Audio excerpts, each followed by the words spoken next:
Hello there, beautiful souls. Callen here, and today I wanted to do a video on how to properly do a tarot reading or an oracle reading. They are a little different. This video was asked to me by Skyman Outdoors, so thank you for asking me for this video. I'm actually really excited to do this. I've been kind of wanting to do a tarot course of sorts on here, and I think that this is a good start to it. I'll be using the traditional manga tarot from Los Scarabeo, artwork by Shuiting. Forgive me for my pronunciations. It's a really nice deck. It's one of my newer ones, so okay. Let me see who it's by.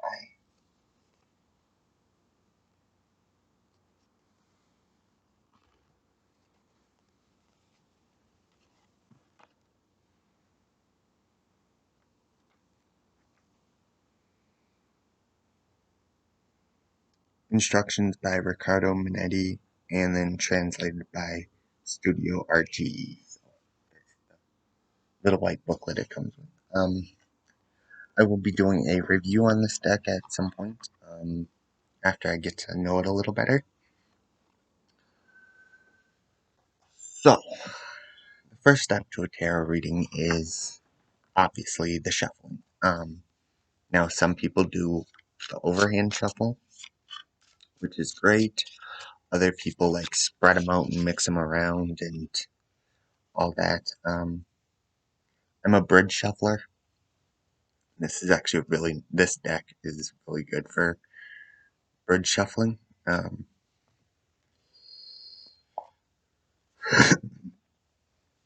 but yeah, so shuffling the cards you know,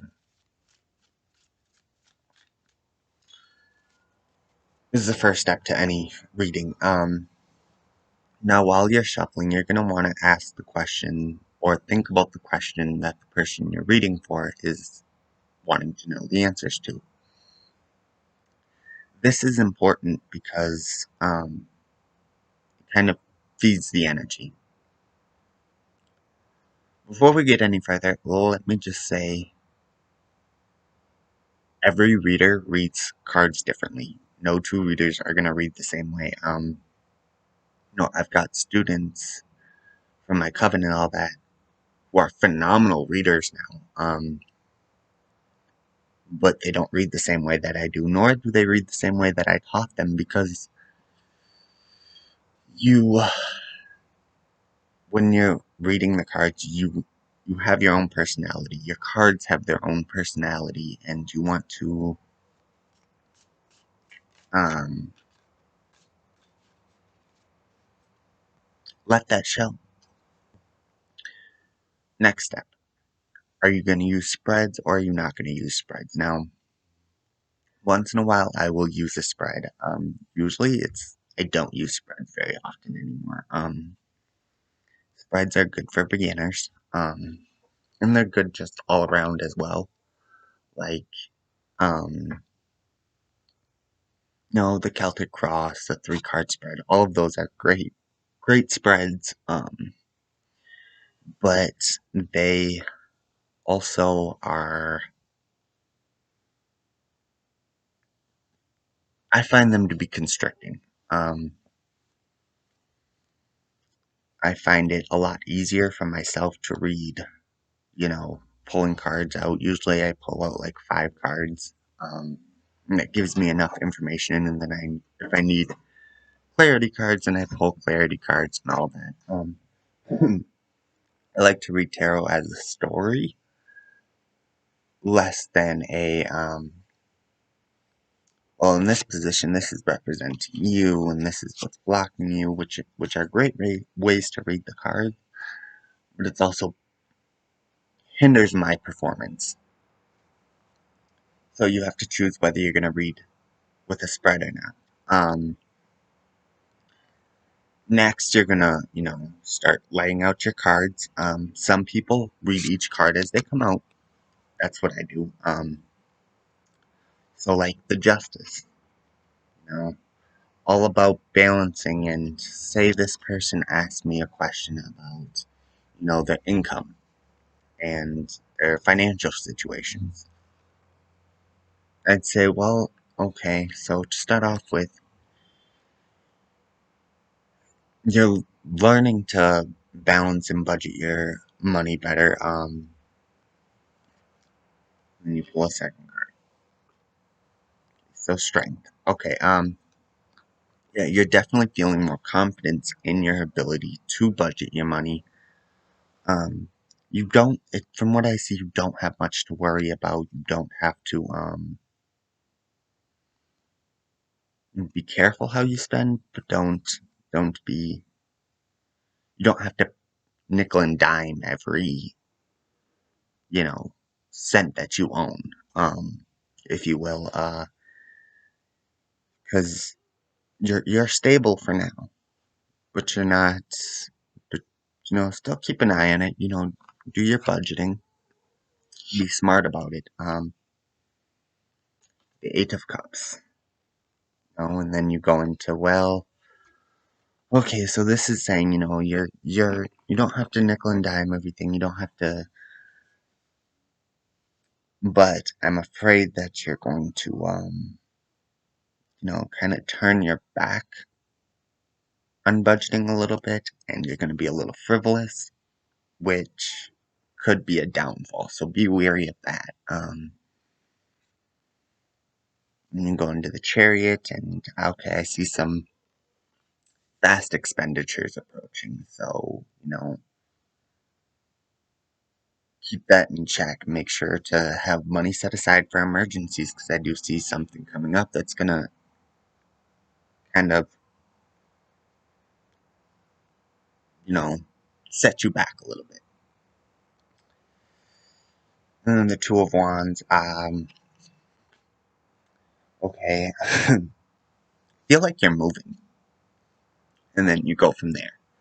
You keep building that up.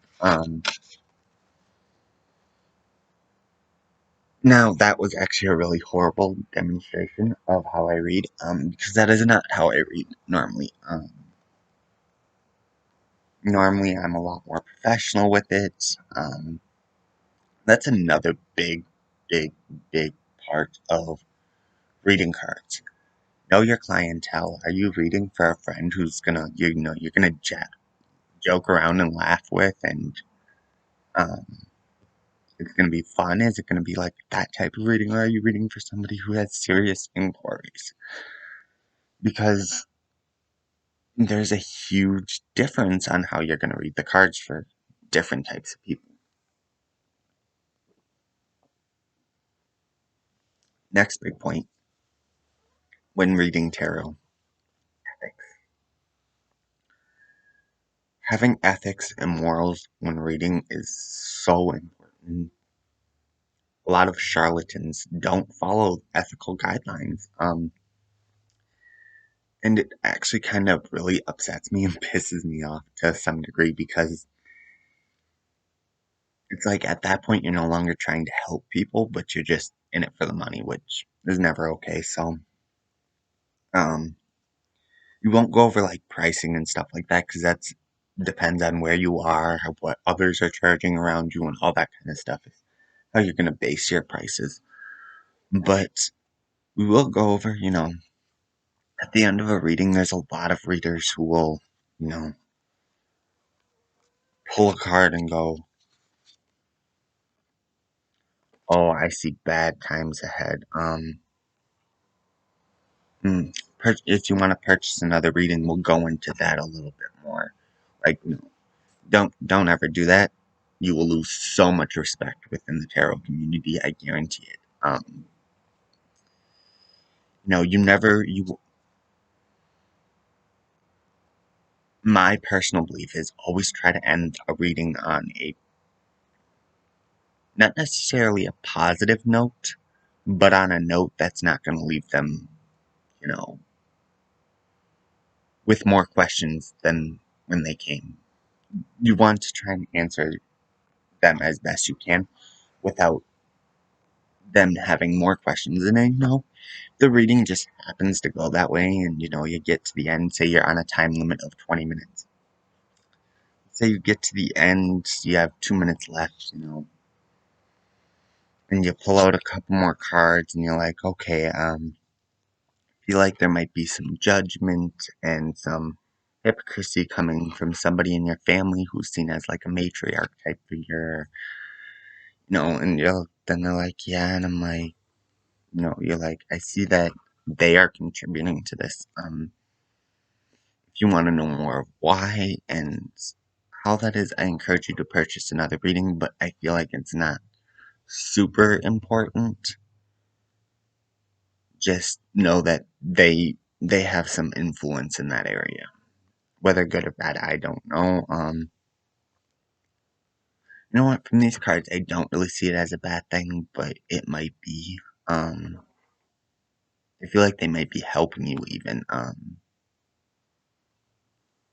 You know, leave it on a neutral note. I always try not to pull cards within the last minute or two because that oftentimes will leave them with more questions because, you know, so within the last minute or two of a reading, I try to, just read the cards out, kind of maybe go over a recap of what the reading was, ask them any questions. If they have more questions, tell them, obviously purchase another reading. That's very important when it comes to ethics and the ethical reasons behind it. Also, don't talk bad about other readers. If somebody comes to you and tells you, I had a really bad reading done, it made me feel really, really uncomfortable. Like, okay, well, I'd be happy. I can, give you one. You can purchase a reading from me and we can see how it goes. I'm sorry that that happens. Let's see if we can fix it. But don't go like, oh yeah, they're just a horrible reader because you don't know this. Maybe they were having an off day. Another part of the ethics behind tarot and reading tarot and oracle is don't stack your cards. I feel like I've seen people in the past stack their cards to you know, either give somebody a happier reading or a sadder reading or something. Like, don't do that. Never do that. Trust your cards to tell you the truth. Because they're going to. Almost guaranteed. Yeah, just don't stack your cards. That is disrespectful to yourself as a reader, to the community as a whole, and to your cards. And my biggest saying is believe in your card, believe in your cards, and just go with it. So what to do when you have a difficult client? Like they walk in and you know instantly, oh, this is gonna be a hard one. For whatever reason, like, oh, it's gonna be, oh, this. They ask the question and you're like, okay, this is gonna be a. You just get bad vibes from it. And you pull your cards and you say you get all bad cards. The Ten of Swords, three of the Three of Cups, just the Tower. All bad cards appear. What do you do? Because you know there's somebody who doesn't take bad news well. Well, you can actually, still tell them what the cards are saying. Um, and I'm not one to sugarcoat, but if they're that type of person, you can sugarcoat it a little bit. While still being honest and truthful. But you can be like, okay, I see you're going through a really bad time right now. You're having a lot of heartbreak. You're somebody's leaving you, or somebody has already left you. Does that make sense? But always make sure to find a solution to the problem. You know, pull a couple more cards after all those bad cards, and say you have all those bad cards, and okay, say the justice appears. Nick, okay, well, I see you need to work on yourself some too. Not saying that this is your fault, but just saying that maybe being alone isn't a bad thing. Be your own inner light and your own inner justice, and just go with it. Go through the grieving process. You need to be able to do that. Um, Page of Swords, and maybe I'm sensing maybe if you work on your communication, you can avoid all this. I think it has to do with you and this person and your communication skills.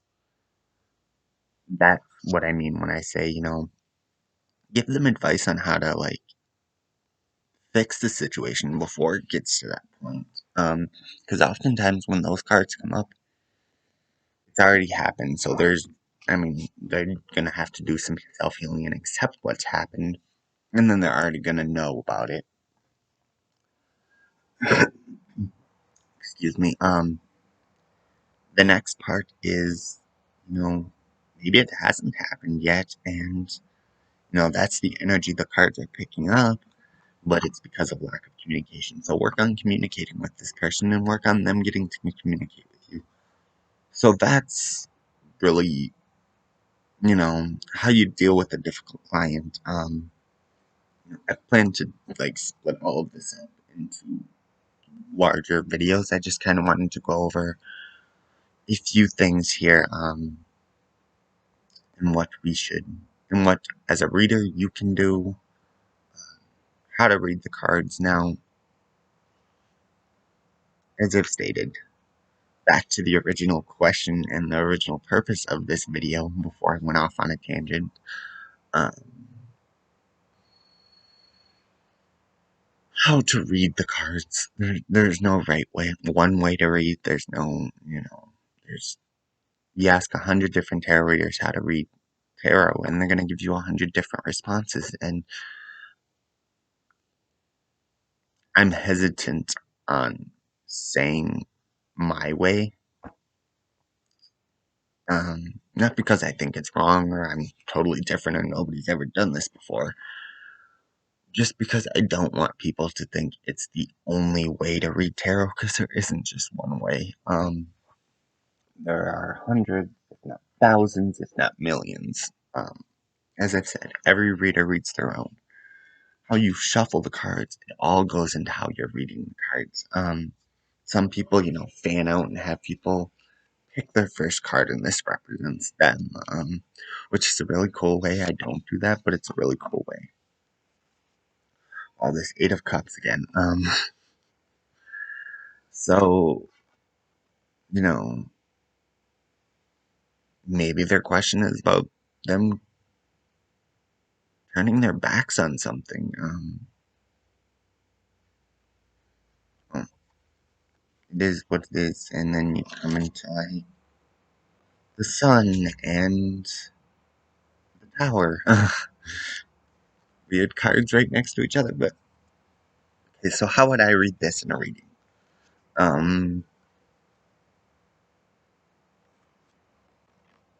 Someone's turning their back on family, or family is turning their backs on them. One way or the other, is how I would read that. Like, you know, someone's turning their back on their family, or their family's turning their back on them, and this is gonna crumble their foundation. They seem to be a very family-oriented person, but their family is, they have a choice to make. They themselves have a choice to make. Maybe their family is toxic, and they're questioning, do I leave my family behind, or um do I stick with them? And so, as a reader, it's up to you to determine what the cards are trying to convey. obviously you've done your work, you've studied the cards, you've you know put in the effort to learn the cards and to trust your cards. So when the time comes, you will be able to read the cards. For any situation, if you're new and still need to look at a book, it's okay. It's definitely okay to look back on a book. I mean, there's times when I have to look back on a book. Usually, it's not reading for clients. It's usually reading for myself when I have to look back on the book. Because sometimes it's like it feels like I'm trying to input my own wishes into the cards, and then I'm like, hang on, what is this actually? Okay, yeah, that's so it's when reading the cards, you kind of got to look, and it's okay to dig deeper into the imagery and into the things like the Two of Pentacles is all about balance, but with this one, you know, if your intuition is telling you, hey, you're losing your balance, it's okay to say that. Put your intuition into it. That's why we have it, and that's why readers love intuition, and I feel like clients love a more intuitive reading too because you pick up on more. You can pick up on body languages and how they walk in, and when you tell them things, how do they react? Because then you can be like, okay, so that's not so good. Let me see if I can turn this reading around, and not change it by any means, but like maybe you came off too harsh, so you need to tone it down a bit. Those are all things that just come with experience. There's been readings where I'm like, and I still do it to this day. Sometimes when you like pull the Tower card at right after a Three of Swords.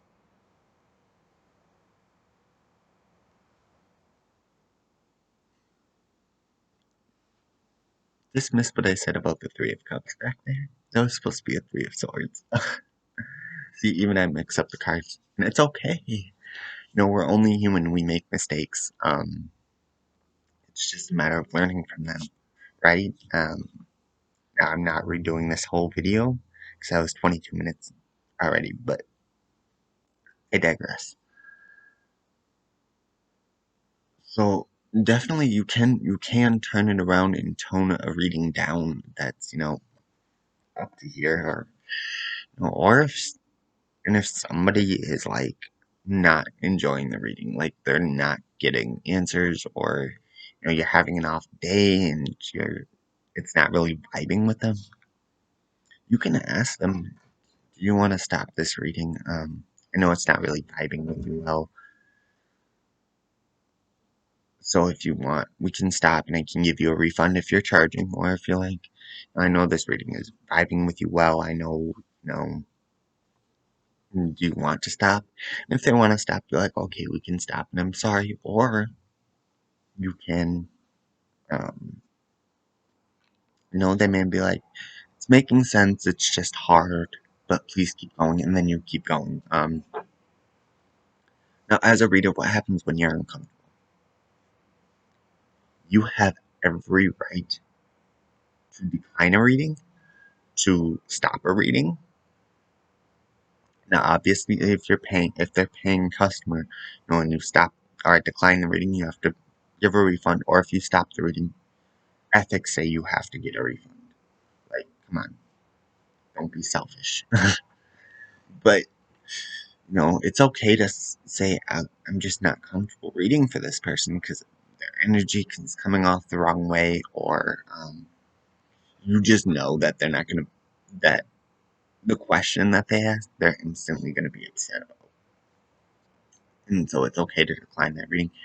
And yeah, they may be upset, and yeah, they might give you a little negative review about it, but you have to make sure you're comfortable too, because not every reader and every client vibes. They're not on the same wavelength all the time, and sometimes you just need to, you know, cut your losses, essentially.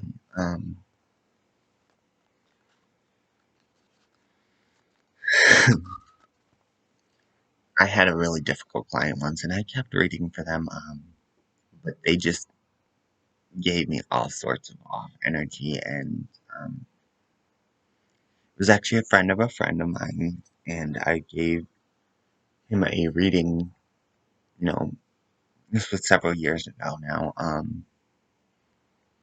During the reading, I kept on like looking at my best friend and then our mutual friend as well. Just kept on looking at them like, I'm not comfortable. Don't leave me, pretty much. Um, and after the reading, it was accurate and it was good, but it was that reading, the cards and all that were tampered with, and it showed more so the person's desires rather than actual like outcomes or events that could occur. Um, and afterwards, I was talking to my friends about it, and I'm like, okay, I need to go home, cleanse this deck. It feels like it was heavy with energy and gunk. Ugh, not what you want from a reading, and not how you want to leave a reading as a reader, because readings are draining enough as it is, let alone when you have those difficult if clients. And it's nothing bad about the person. I mean, I don't know them from Adam. Like, they could be really nice or they could be horrible. So, nothing against them. It's just the way that they were giving off their energy and coming off was just very not somebody I would want to deal with. And it's something that took me a long time to learn. Is declining clients, because as a reader and as a professional reader, I want to take in clients. But that being said, I have to think about my comfort. I have to think about their comfort as well. And, if I can see they're uncomfortable in a reading, I can ask them, are you okay? Do you want to stop the reading? You can get a refund. And then we'll go from there.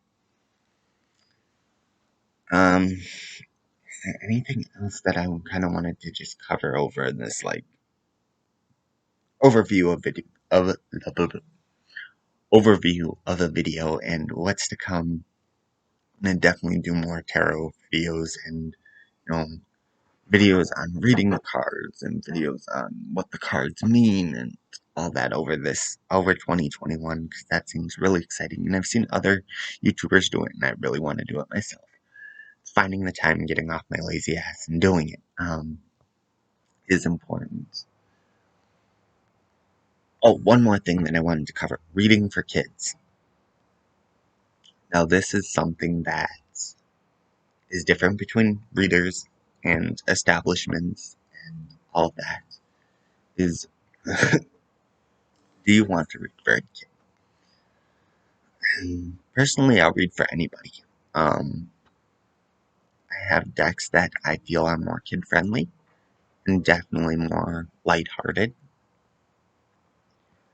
The youngest I will go, though, is 13. Um, Anybody under 13, I really don't want to read for. They really don't need a reading at that point. For me personally, is and I don't feel like I can read for them. Um, Now remember, when it comes to reading tarot, is you need parental consent or guardian consent to read for them, stuff like that, because it's a spiritual tool. And when doing anything like that, there are laws and all that, so you can actually be sued by a parent for a kid receiving a reading, and they cannot agree to terms and services without parental consent. Like, I just had a 15-year-old that I did a reading for the other day, and she had loved it. You know, her dad was there. Her dad bought it for her birthday. It was awesome. I was excited for her. She loved the reading. She enjoyed it. You know, it helped give her clarity in some things. And so, yes, I will read for kids. There are a lot of people who will not. They believe that, you know, they will only read for people 18 and older, which is okay because reading for kids is completely different than reading for an adult. Um, you know, sometimes it's harder because you got to be more careful about what you say. You got to be more. I always say you got to meet them at their level. Now, I'm not saying that all kids are immature and all kids are less than or anything like that. Like I would never say that. Sometimes you've got a 13-year-old that you agreed to do a reading for. They are definitely you know more childish in nature. Not all. Like there's a 13-year-old within this coven that I'm a part of, and we call her the mom coven, because she's that type to make sure. Did you drink your water? Are you taking care of yourself? Like she's that type of person, which is really awesome. So, not all kids are like that, but a good majority of them. So you got to meet them at their level. And usually I do like a really fun deck. Like this one. This one, perfect for kids. Perfect. It's a manga, so it's perfect for kids. It's very light. I have some fairy decks that I like to use for them, or my angel tarot. Again, all great decks. So being picky. I also say, unless you just have like one or two decks, if you're that type of person who wants to collect a bunch of different decks, dedicate different decks to different types of questions. Like I have my shadow work decks. I have my decks where I really need to get into the nitty gritty. Um, that are gonna not hold back. I have those types of decks. I have light, fluffy, airy decks. I have the decks that are a good balance of both. I have specific decks that I use for relationship advice because sometimes I think that's a good idea. But I also let my clients choose between a set of cards and which ones they want to use, and it's important to think about them in that regard as well as what deck you're going to use because not all decks read the same and not all give off the same energy. Okay, I think I've taken up enough of your time for today. That's 33 minutes, so I'm gonna post this. If this answers your question, I hope so. If not, I will try and do another one. Let me know in the comments below. And let me know in the comments below if you have any other questions that you need answered or want a video on. Don't forget to subscribe for more videos and to put the thumbs up if you like this or thumbs down if you didn't. Well, don't put the thumbs down, please. Please. um, but just, give me your comments, questions, concerns. How do you read? Tell me how you read tarot if you're just interested in, if you read them. Tell me how you go about reading them and what's your reasons why and all that. But stay positive, y'all. We'll see you in the next video. Bye.